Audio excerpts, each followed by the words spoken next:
Welcome everyone to the council meeting for the 5th of May 2020, which I now declare open.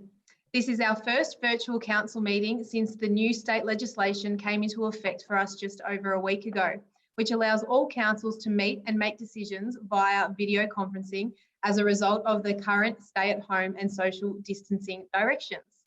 Although it is not possible for members of the public to join us in person tonight, our meetings remain open to the public via the live stream and on our website, and I extend a warm welcome to those who are watching. So on behalf of Moonee Valley City Council, I respectfully acknowledge the traditional custodians of the land on which we're meeting, that of the Wurundjeri people of the Councillor Nation, and pay my respects to their elders past, present and emerging. We also extend this to respect to other Aboriginal and Torres Strait Islander people. Councillors, I've not received any apologies for tonight's meeting. However, I will remind councillors that Councillor Merici has an approved leave of absence for this meeting. Confirmation of minutes. Councillors, can I please have a mover and seconder that the minutes from the ordinary meeting of council held on Tuesday, the 14th of April 2020 be confirmed? Moved, Councillor Merici. Do I have a seconder? Seconded, Councillor Nation. I'll put that to the vote. All those in favour? That is carried unanimously. Does any councillor have any conflict of interest in any item on the agenda tonight? No. Item 6 on the agenda is public question time, and we have received a number of questions for tonight. As we do not have residents in the public gallery tonight, I propose that we move to suspend the provisions in our meeting procedure protocol, which requires questioners to be present in the gallery. That will enable me to read the questions that have been submitted in advance and to ask CEO Brian Lancaster to read the responses. Councillors, can I please have a mover that councillor resolves to suspend the public question provisions in its meeting procedure protocol to allow questions from the gallery to be read by the Mayor and answered by the CEO for this meeting? Move, Councillor Merici. Seconded, Councillor Nation. I'll put that to the vote. All those in favour? That is carried unanimously. All of tonight's questions relate to the one report on tonight's agenda titled the Proposed Budget 2020/2021.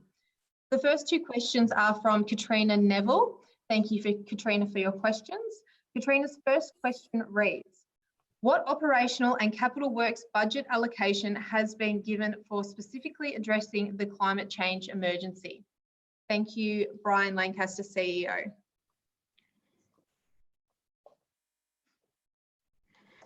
Thank you, Mayor, and thank you, Katrina, for the question. $65,000 is allocated in the draft operating budget to deliver projects that support the climate emergency, including renewable electricity power purchase agreement tender process to procure 100% renewable energy for council's operations. Energy audit and retrofit program for pensioners conducted by a suitably qualified consultant. Energy audits for local businesses conducted by a suitably qualified consultant. Expert technical advice on passive irrigation to support increased tree canopy cover. Sustainability Champions, a community-led leadership program to build capacity of community members in sustainability. My Smart Garden and Green Living program, which comprises free community workshops, forums and newsletters. With the schools, a Flick the Switch energy efficiency program. There are no specific energy and water efficiency initiative works in the draft capital works budget, as council has almost exhausted all large-scale cost-effective measures. However, energy efficiency works will be incorporated as required as part of future planned major council building refurbishment works as part of the capital works budget. Since 2010, council has spent approximately $3 million directly on energy saving projects, council owned and operated buildings, which include the following works: 31 solar power system installations totaling 730 kilowatts, 28 energy efficient hot water system upgrades, 24 buildings with LED lighting upgrades, replacing approximately 2,200 lights, 24 buildings with draft-proof upgrades, and 2 buildings with retrofitted glass glazing upgrades. 6 buildings fitted with ceiling insulation and 1 building with floor insulation. 5 buildings have retrofitted solar reflective roof coating applications. These works have resulted in estimated emissions of approximately 2,500 tonnes from council buildings. Thank you, Katrina, for the question. Thank you, Mr. Lancaster. Katrina's second question reads, does each capital works project have a budget allocation for ensuring sustainable design to the level that is needed to respond to the climate emergency? Thank you, Mr. Lancaster. Thank you, Mayor, and thanks again, Katrina, for the question. Best practice environmentally sustainable design is factored into all our major works projects through the checklist provided in Council's Sustainable Building and Facilities Guideline. The guideline ensures that new and refurbished council facilities achieve best practice environmentally sustainable design as outlined by the Environmental Sustainable Design Checklist, and that the environmentally sustainable design outcomes are appropriately budgeted. Thank you, Katrina. Thank you, Mr. Lancaster, and thank you again, Katrina, for your questions. Our next two questions are from Rose Isa. Rose's first question reads, in what ways does Moonee Valley City Council factor impacts of climate change into its long-term financial planning and viability? Thank you, Brian Lancaster. Thanks, Mayor. Thank you, Rose, for the question. Council officers have prepared a draft Moonee Valley 2040 Green Action Plan, which will be presented to Council in the near future, which will outline an approach to addressing climate change over the next 6 years. Moonee Valley 2040 also provides long-term actions to address climate change. These actions include provision of capital works that assess flooding risk, ensuring that assets are built to be more climate resilient, and also increase tree planting. Thanks, Rose. Thank you, Mr. Lancaster. Rose's second question reads, Moonee Valley City Council aims to achieve zero net emissions for the community by 2040. What measures and decarbonising initiatives are included in the budget that work towards this goal? Thank you, Rose, for the questions, and Mr. Lancaster will respond. Thanks, man. Local government does not have the regulatory powers or financial ability of the state and federal governments to implement measures to decarbonise the community and influence behavioural change. However, councils are leading the way in meaningful action through their own carbon emissions and supporting projects that reduce emissions in the community. Council, in declaring and acknowledging the climate emergency, has the opportunity to advocate strongly to other levels of government for emergency action. Council officers have included the following initiatives in the 2021 budget to help reduce community emissions to implement its advocacy work. Home energy audits and retrofit program for pension residents conducted by suitably qualified consultants. Energy audits for local business conducted by a suitably qualified consultant. Community education through workshop forums and newsletters. Procuring 100% renewable energy from council operations. Thanks, Rose, for the question. Thank you. Thank you again, Rose, and thank you, Mr. Lancaster. Our next two questions are from Logan Shield, our representative of the Moonee Valley Sustainability Group.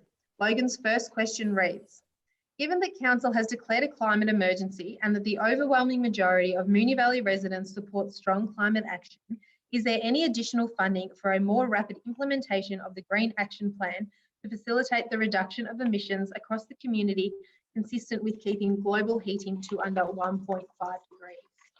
Again, I'll ask CEO Brian Lancaster to respond. Thanks again for the question, Logan. Funds have been allocated to community projects that Council can deliver with the resources it has. Council will continue to educate, facilitate, advocate and support the community to take action, but in most cases can't enforce good environmental behaviour. Thanks, Logan. Thank you. And Logan's second question reads, are there any funds specifically allocated to building the capacity of staff around the climate emergency? We'll ask for Mr. Lancaster to respond again. Thank you, Mayor. Building the capacity of staff around climate emergency will be undertaken within existing resources and where necessary external expert advice will be sought. Thank you, Mayor. Thank you, Mr. Lancaster. And thank you for everyone who submitted questions for our first time doing it like this. So we now move to item 7 on the agenda, which is reports, and there is one report on the agenda titled Proposed Budget 2020/21. Councillors, do I have a motion? Councillor Sharp. Thank you, Madam Mayor. I have a motion here. Would you like me to read that out? Yes, please. Recommendation that Council resolves to A, adopt in principle the proposed budget 2021 as per attachment A, separately circulated as its budget for the 2020/21 financial year, as required by the Local Government Act, with the following amendment. Point 1, the inclusion of the Fletcher Street LATM, Fletcher Street Essendon Stage 2, installation of new pedestrian crossing POS, construction Stage 2 of 2. Point B, adopt in principle the Strategic Resource Plan 2021 to 2024 as per attachment B, separately circulated. Point C, adopt the Rating Strategy 2021 to 2020-2021 as per attachment C, separately circulated. D, review the entire budget by no later than January 2021 in the context of the expected lifting of COVID-19 restrictions. Point E, subject to COVID-19 restrictions having been lifted to permit the opening of libraries, receive a report on how best to restore funding to the libraries with the expectation of it being restored to $550,000. Point 2, authorises the Chief Executive Officer to A, give public notice of the preparation of the proposed budget 2020-21 and the Strategic Resource Plan 2021 to 2024 in accordance with the Local Government Act, and B, make available for public inspection the information required by Regulation 9 of the Local Government Planning and Reporting Regulations 2014 and invite submissions under Section 223 of the Act.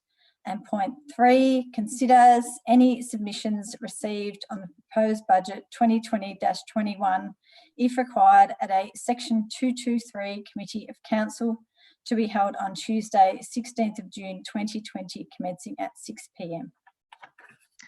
Thank you, Councillor Sharp. Do I have a seconder for the motion? Councillor Lawrence. Thank you, Councillor Lawrence. Councillor Sharp, would you like to speak on the motion? Thank you, Madam Mayor. Just quickly, this 2020-21 budget has obviously been drafted and finalised in very trying circumstances due to the current COVID pandemic. We've certainly, as a group of councillors, worked tirelessly to ensure that we support our residents, community groups, sporting clubs and businesses during this very difficult time. Importantly, we will be reviewing the budget in 6 months when it is expected that the current COVID restrictions will have been lifted. I know this is a draft budget with the final budget to be endorsed in June, and we will consider any submissions to the draft budget on the 16th of June.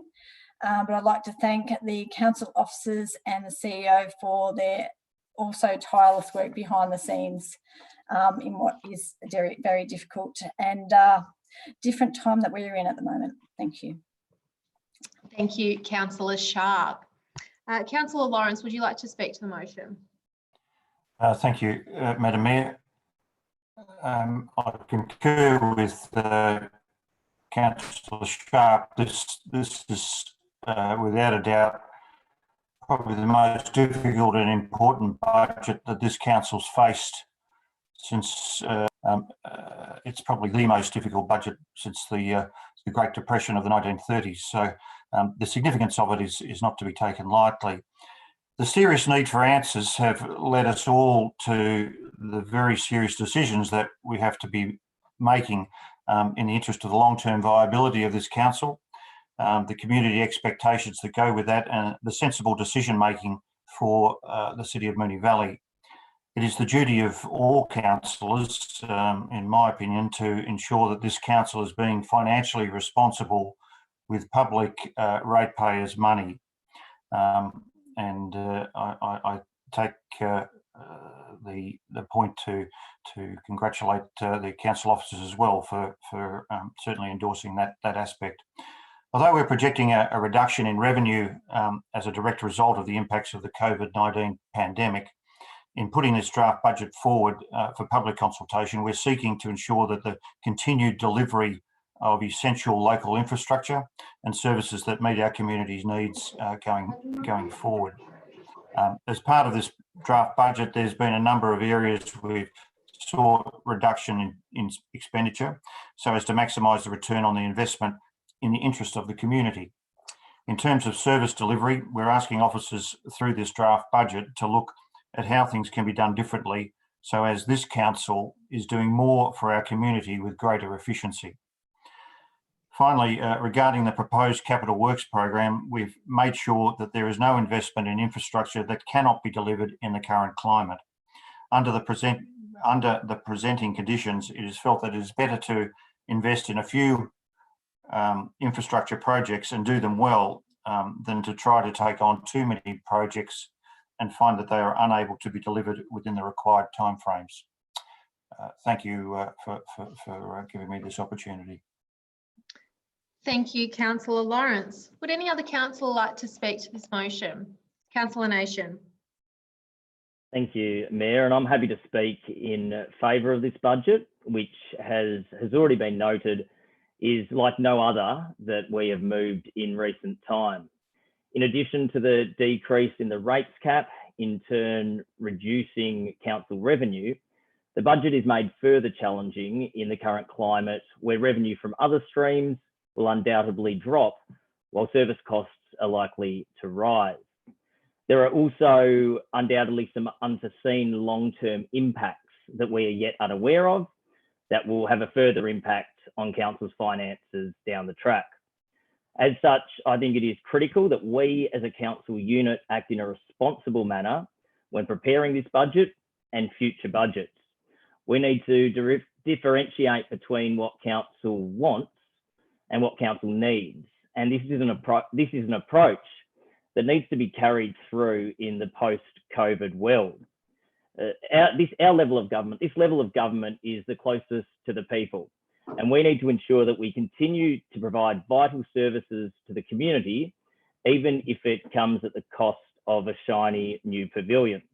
And this budget should then trigger a review of our long-term capital works plan, where we take stock and have an honest conversation about what we can realistically do moving forward. So councillors, I'm happy to support this draft budget, noting it is just a draft budget which is available for the community to provide feedback on through the formal Section 223 Committee of Council. We also may find in the interim that we are presented with further challenges that may result in changes to this budget before it is formally moved by council. And it is critical that we continue to adapt in this challenging time to ensure that we continue to provide what is essential and what is financially practical. So happy to commend this budget to be moved tonight. Thank you, Councillor Nation. Would any other councillor like to speak on this motion? Councillor Merici. Thank you, Madam Mayor. I think the others have already all mentioned that this is a significantly different budget for us. In addition, there's the $5 million support package for COVID, obviously, but that impact of suspending our services is really significant for our budget as well. I note that it's a draft budget and that we have submissions open until the 5th of June. So people who want to give us feedback on the budget have a whole month to put in submissions or feedback, and we welcome those and we'll review them. For me, I have some hesitations around pushing things out like roadworks or LADAMs, where we then need to spend the money in a reactive budget rather than a proactive budget. But these are the decisions that we have to make at the moment. The one that was really critically important to me, and I'm really pleased to see the note that adds it back in when we undertake the review in 6 months, is around that continuing to fully fund our libraries. I think they are more important now than ever to us. When you think last year that we had over 815,000 visitors to our libraries and nearly 70% of those borrowed physical materials, that's 860,000, over 860,000 physical borrowings last year, in addition to another 120,000 digital borrowings. So for me, it's a really, really important addition into the budget. I think last week we launched the Library to Your Door and the Reuniting Your Reserves programs. And in 1 week alone, there's been over 1,000 requests for material delivery of books. So the money that we spend in libraries is critically important to us. When you look at the benefit cost ratios that the Victorian Public Libraries did last year as well, for every $1 that we invest in our libraries, there's a return of $6.50 back into our community. So when we talk about the things that we move forwards and the things that we move backwards and the things that we spend less on, I don't think that libraries is one of those. Particularly, I think we can't underestimate that role that our libraries will play in supporting the health and well-being of our community, from pandemic stage to potential recessions to recovery phases and beyond. It is more critical to us now than ever. So I'm really pleased to see that in. I'm really pleased to see that we'll do a review in 6 months. Certainly the shifting sands that can happen over the next 6 months and things that can change if there are other waves of pandemics, if everything returns to normal quicker than anyone expected. We don't know how to predict the next 6 months, so that review becomes more important than ever as well. So more than happy to support the draft budget. Thank you. Thank you, Councillor Merici. Would any other councillor like to speak on this item? Councillor Marshall. Thank you. Look, I'm speaking in support, but with reservations, and noting, as has been indicated, this is obviously a draft budget and a draft SRP. So I will very much look forward to reviewing the outcomes of the consultation process, because the reality is what the budget does is it shows the priorities of the council. And I absolutely wouldn't be supporting this without the inclusion of the point E, which is the review of the budget for the libraries, and the expectation that once the restrictions are lifted, that library funding will resume as per normal. As Councillor Merici indicated, our libraries are pivotal places in our community. They are one thing, we get criticised for many things as a council, but the libraries are one thing that without doubt there are always high levels of satisfaction for. And they have been now important, incredibly important in providing support to members of our community who are isolated, who otherwise may be in financial situation that they don't have the money to go out there and purchase resources. And as we look at what is a very dire set of predictions in relation to the economic future of Australia, certainly in the short to medium term, libraries will become real hubs where people go to seek comfort. It might be the only place where people can escape from what might be really challenging times at home, where they can access resources that they just might not be able to afford. So I agree that libraries will become more important than ever, and would see that they would at least be at the level of funding prior to this situation, but would hope that they would have increased funding when we do that review. There are other things in here too, and again, we'd note that $5 million support package which was provided to our community through the various, the hardship policy, the various grants programs, and that's incredibly important. We know lots of people are and will continue to struggle, and we will do our bit to make sure that we can support them. It is worth noting that the rate rise is 2%, and that's the current rate cap. So I think, again, people are often interested to see what the rate rise is, and that's what we're proposing through this. But I also have some concerns around the expenditure, and they were touched on in the questions actually, around the climate change and what we're expending in that regard. And would expect, again, when we do that review, or when the next council does that review in January 2021, that there will be additional expenditure for matters related to dealing with the climate emergency. I think that's probably about all I did want to say. Actually, one other thing was regarding expenditure of money in Moonee Ponds, much overdue and desperately needed.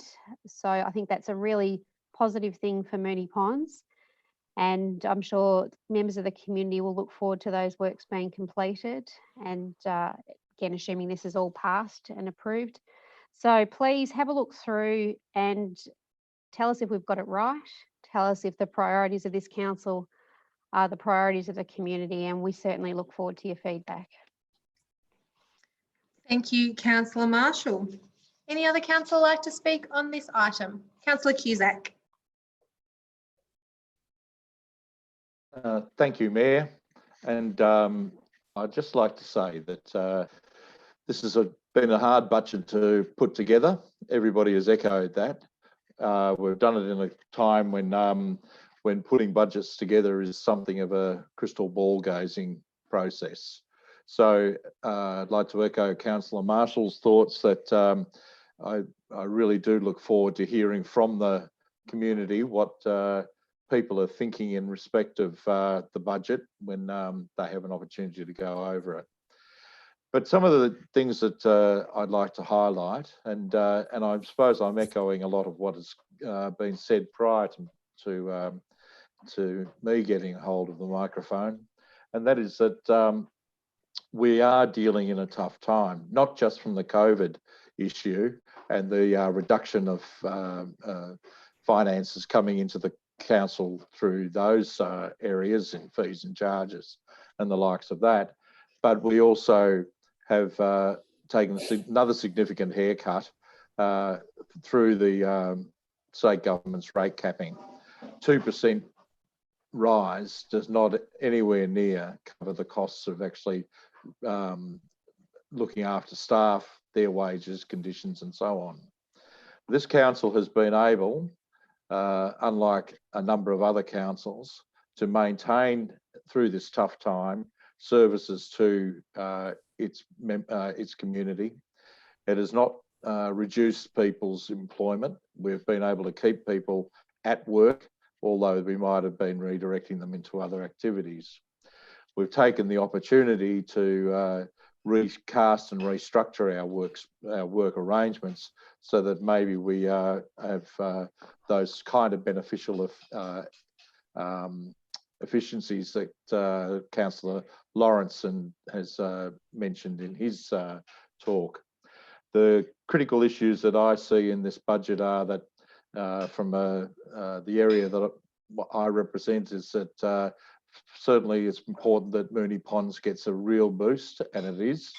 But finally, we're getting some spade work done that is serious about the Flemington Community Centre, and hopefully by the end of that next 12 months, we'll actually have a project ready to go, and as I said, put a shovel in the ground. So that work has started up.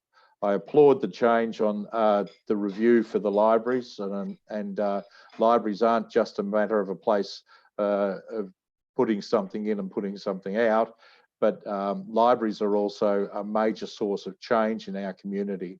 If people are going to move forward and do things in a different sort of way, libraries play an essential part in that.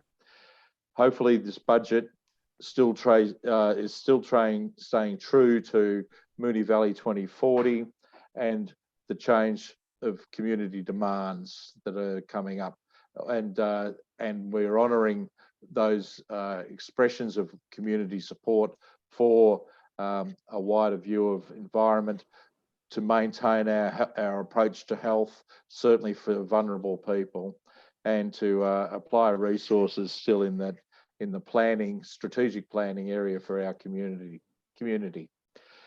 The budget maintains a capital expenditure program that is essential to for again the well-being and the future resources that people will expect to use, not this year, not next year, but in 10, 15 years' time. And of course, it's critical that it's maintained many of our other services. So I support the budget. It's tough, it's hard. We've recognised how hard it is because we've established a hardship team at council to support people who are ringing in, who need to have some sort of level of diversion for payments and so on like that. We're trying to support that.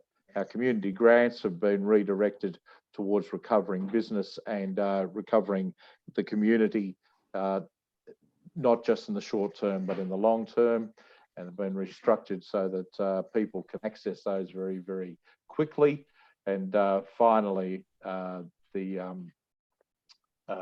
suppose that the critical thing now is that we do have to keep nimble and be smart. So the half-year review is a critical part of this, so that this budget is able to respond to what COVID-19 might throw up and the longer-term recovery and the issues of unemployment and need in our community that are no doubt growing second by second.